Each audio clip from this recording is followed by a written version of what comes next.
What's up, guys? Jimmy's Garage here, and this is why you should buy the Harbor Freight utility trailer.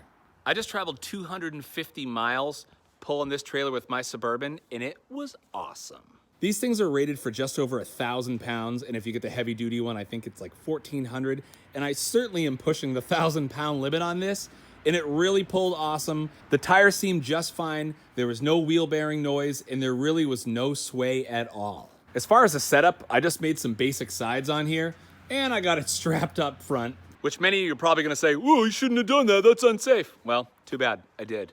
The only thing that's a bummer is that the swing jack doesn't come with it, but they're inexpensive and you gotta have it if you're gonna be pulling a trailer.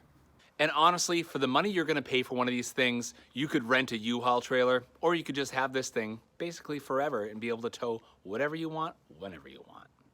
So that's basically my opinion on these things. I think that they're well worth the money. Couple $100. I think I paid roughly $300 for this one, $25 for the jack, so a little over $300. You have a capable little trailer that'll pull whatever you need, and it certainly fits the tightest of budgets. Thank you guys, as always, for watching.